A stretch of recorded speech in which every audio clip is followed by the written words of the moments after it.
In this video, we're going to highlight some of the best things that we did on our 2-day trip to Paris, and also give you some useful information on how to prioritize your time and plan your trip. It is very easy to get from Orly Airport to Paris city center. They have a well-connected metro system and various buses. We were staying in the Saint-Lazare neighborhood, also known as the 8th arrondissement, so we were able to take the M14 metro line, which takes you directly from Orly Airport to the Saint-Lazare train stop in about 35 minutes. The Paris Visit Pass is a good option as it will give you unlimited use of the public transportation system in Paris. This includes the metro, the RER train, several buses, and the Montmartre funicular. You can buy the pass either as a 1, 2, 3, or 5-day period, which begins at midnight on the first day and ends on midnight on the last day. Pricing will vary based on the zone. Zones 1 through 3 will allow you to access the city center, and zones 1 through 5 is a better option if you need to go between Orly or Charles de Gaulle Airport or Disney. We would say the Paris Visit Pass, although it's pricey, it's worth purchasing if you're staying in Paris for only a couple of days, or if you'd like to get to and from the airport and the surrounding suburbs. Otherwise, we would recommend the Navigo Pass, which becomes a cheaper option if you're staying for longer than 3 days, which is what most Parisians actually use. You can purchase any of the fares at the metro station or the airport. Also, and this is very important, be sure to keep your ticket handy as they do check on the trains periodically for fare evaders. So if you don't pay, you will get fined. So keep that in mind. In case you didn't know, Paris is divided up into different neighborhoods called arrondissements that are numbered and spiral outward from the city center. Again, we were staying in the 8th arrondissement in Saint-Lazare, which we will show you now. We were quite tired after our flight, so we checked into our Airbnb before sightseeing. First up is Les Galeries Lafayette, which is a beautiful, spacious department store with many levels of mostly luxury brand items. Don't miss the atrium right off the escalator, where there is a walkway to take photos.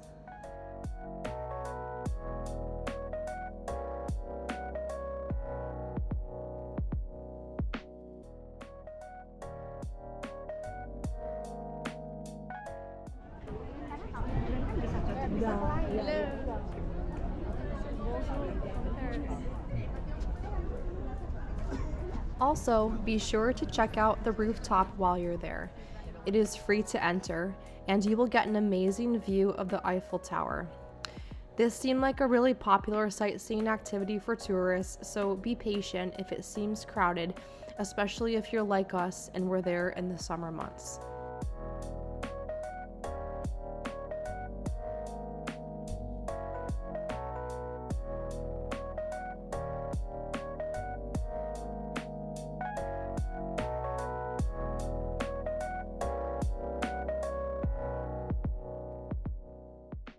Now we're heading to a really cool neighborhood called Montmarte, which is located in the 18th arrondissement.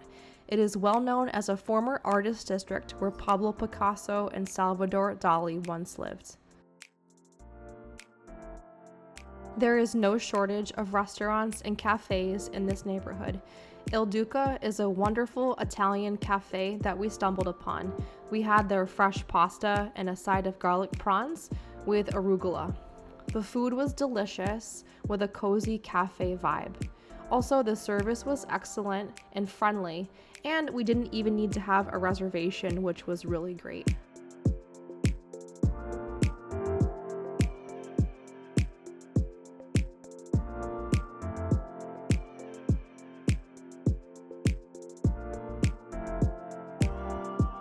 If you're in Montmartre, definitely make time to check out the famous hilltop church of Sacré-Cœur.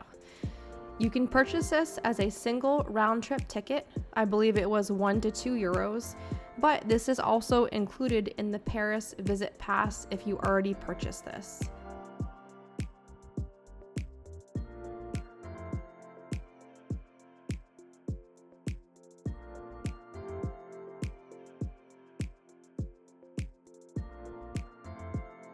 From the top, you can walk up the steps to tour the Basilica Sacré-Cœur and also see sweeping panoramic views of the city below.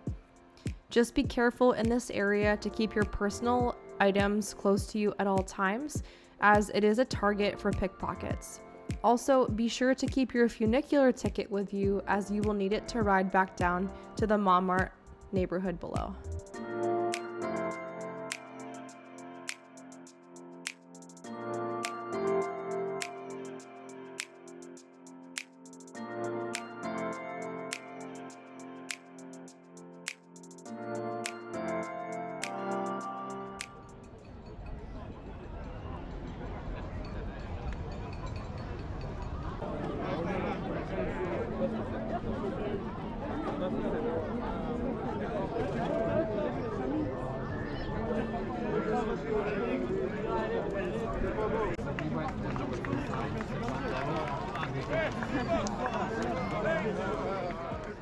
As I was mentioning before, you will find tons of local cafes, French brasseries, and bars in the neighborhood of Montmartre.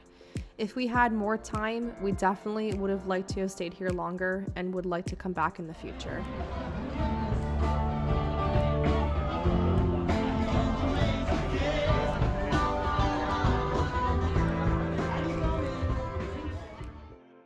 Moulin Rouge is another popular site to visit in the Montmartre district. Known as the Red Mill, it is a famous cabaret in Paris. We recommend seeing it at night while it is lit up.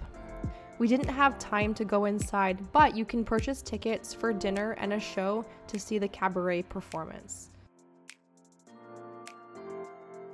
The Trocadero is an area located in the 16th arrondissement across from the river Seine. It is a beautiful place to see the Eiffel Tower at night as it twinkles for 5 minutes on the hour, beginning at dusk with the last show at 1 a.m. We were there in June, several weeks leading up to the 2024 Paris Olympics, so as you can see, the Olympic rings were decorated on the tower for the occasion. A downside of this area, though, is it is becoming way too overcrowded with vendors trying to sell things to tourists, which takes away from the city's charm, especially if it's your first time here. We were not expecting this.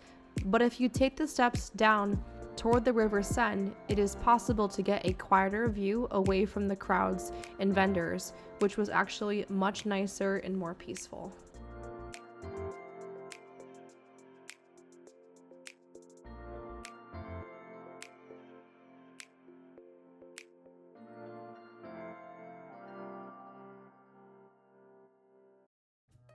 Okay, now on to day number 2, where we woke up bright and early to head to the Palace of Versailles. This is worth checking out on your first visit to Paris. Although it is located outside of the city center, it is reachable by train or car. We took the L train from the Saint-Lazare station to the last stop at Versailles, which takes about 40 minutes. You can either purchase a separate train ticket between Paris and Versailles, which will cost around 6 to 7 euros round trip, or this is also included in the Visit Paris Pass zones 1 through 5 if you purchase that option.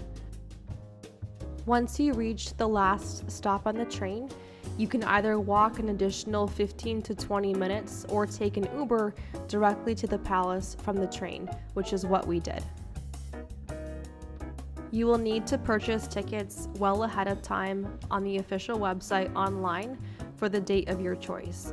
We definitely recommend doing this as soon as possible though, as times can book up in the summer months.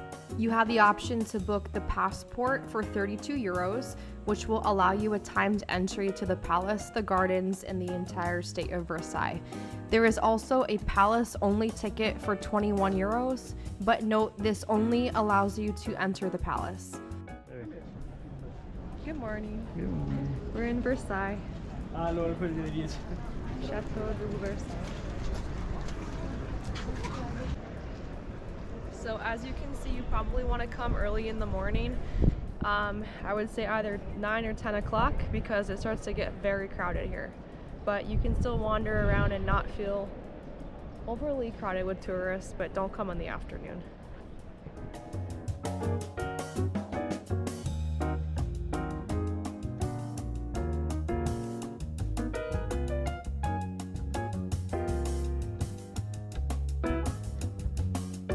A little history about the palace. So the Palace of Versailles is a former royal residence under the reign of King Louis XIV, who made Versailles the capital of France during the late 1600s.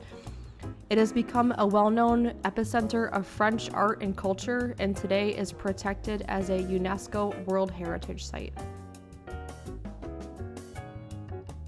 You have the option to take a guided tour if you want, or you can explore the palace at your own pace. There are countless historical paintings and artifacts depicting French history. As you walk, you'll be able to explore the many rooms of the palace, including the king's inner chambers.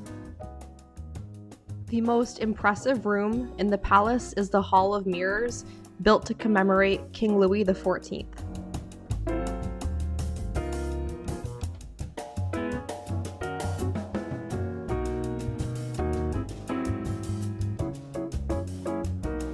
Now we are going outside the palace to visit the Gardens of Versailles.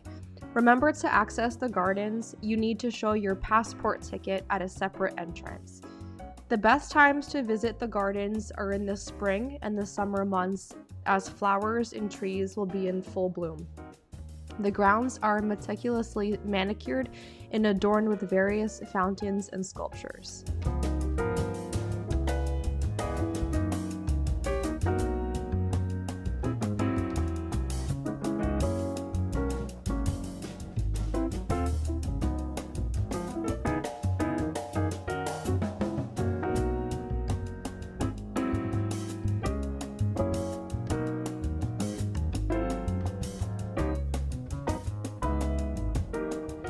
We're in the gardens at the Versailles, Palace of Versailles. Palace is right there, and the gardens right here. The gardens, it's very beautiful. It's not very crowded, but it's very crowded in the actual palace. I didn't like it personally, too many people. But out here is very nice. It's open and beautiful views. You can get a golf cart like that and ride around all day. You could spend all day here, but you really, I think a few hours is enough. Maybe 1 hour or two, maybe 2 hours in the palace itself, and another 2 hours out here will be more than enough. I don't think you need to spend all day here, but it's very nice.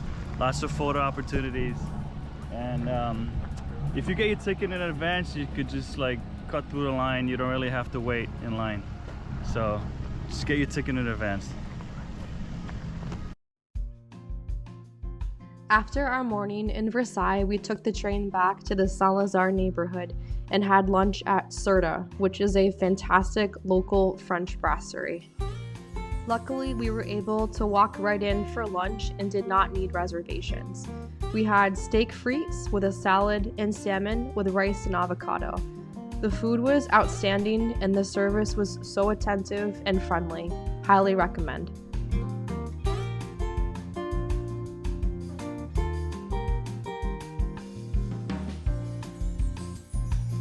Later in the afternoon, we took the train over to the 6th arrondissement to see the Luxembourg Garden. It is free to enter. The gardens are a beautiful place to take a walk or spend the afternoon.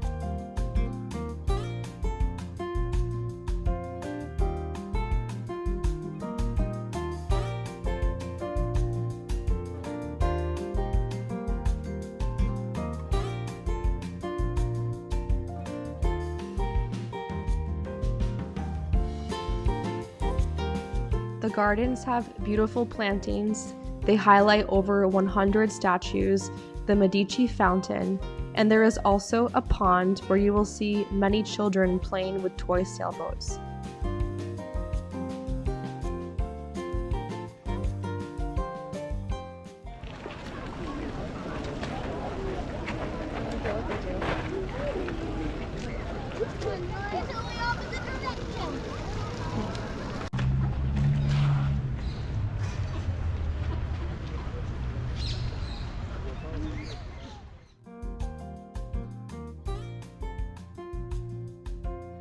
The Church of St. Sulpice is walking distance from Luxembourg Garden. It is home to the Meridian or Rose Line, made famous by the book The Da Vinci Code.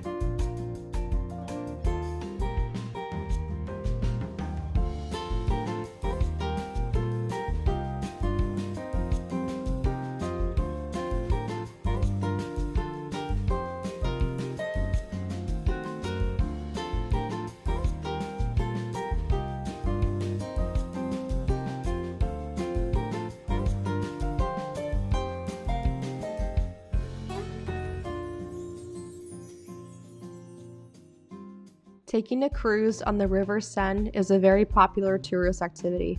However, we didn't get to do it due to time constraints, but we still made time to walk along the river.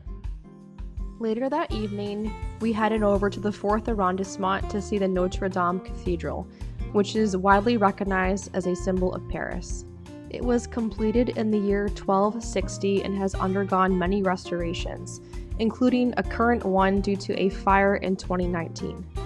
So unfortunately, we could not go inside, but they do plan to reopen in later 2024.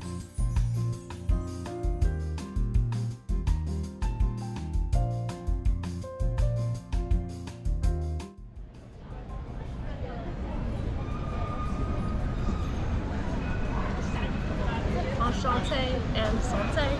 Santé. No trip to Paris is complete without a visit to the Louvre. The Louvre is visited by millions of tourists every year and is one of the most iconic museums in the world. It holds many famous works of art, including the Mona Lisa. Unfortunately, we did not have time to go inside, but we did get to see the famous glass pyramid outdoors.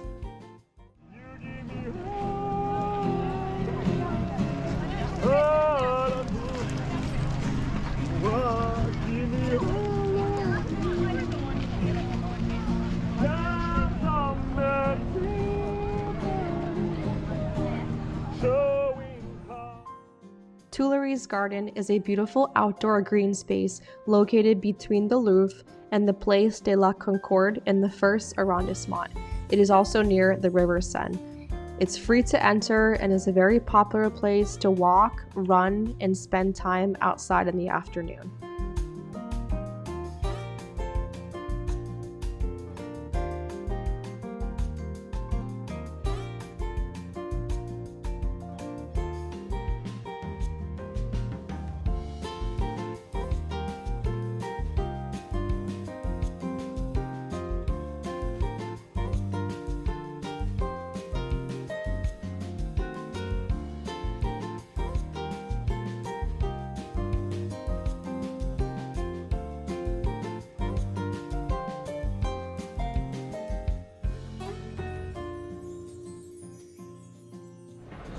Now it's time for a cold beer on the River Seine.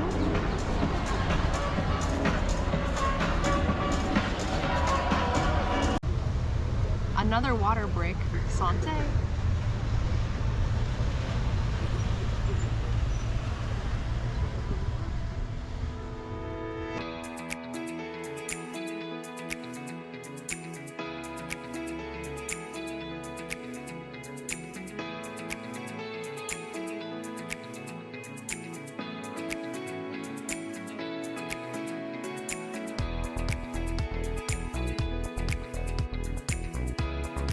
Along the River Seine, there are lots of bars, restaurants, and cafes set up outdoors for everyone to enjoy.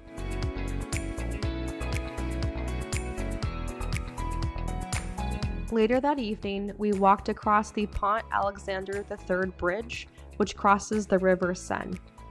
So one of the great things about Paris and Europe in general in the summer months is that you get a lot of daylight. So if you want to fit in a lot of activities and sightseeing, you can do this in a short period of time.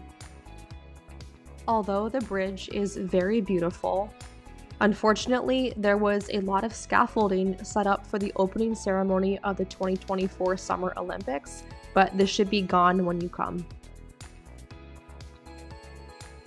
The Avenue des Champs-Élysées is a famous street located in the 8th arrondissement just across the Pont Alexandre Bridge. It is known for its cafes, luxury shops, the finish of the Tour de France, and at the end of the avenue is the famous Arc de Triomphe, which we will show you in a few minutes.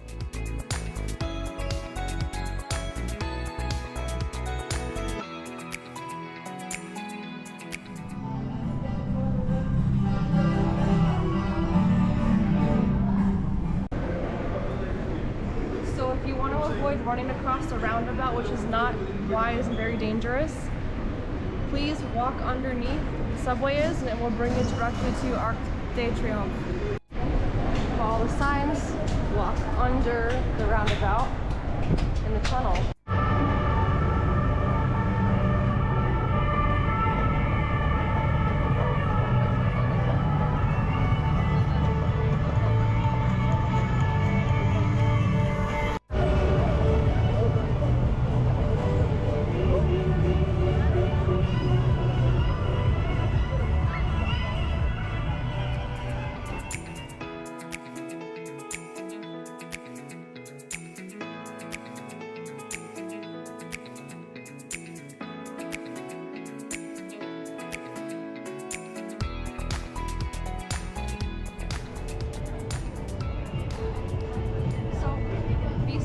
Don't run across the roundabout and get killed by a car. Walk down here and you can walk directly to the Arc. The Arc de Triomphe is one of the most famous monuments in Paris, located at the western end of Champs-Elysees. It was built in commemoration for those who gave their lives in the French Revolutionary and Napoleonic Wars. You can purchase a ticket to see the view from the top of the monument for 16 euros. Unfortunately, when we went there though, the viewing deck was closed. A great place to see the Eiffel Tower up close at night is the Champs de Mars, which is a large public park located in the 7th arrondissement. Even after leaving the park, walking around the neighborhood, you can see beautiful views of the Eiffel Tower.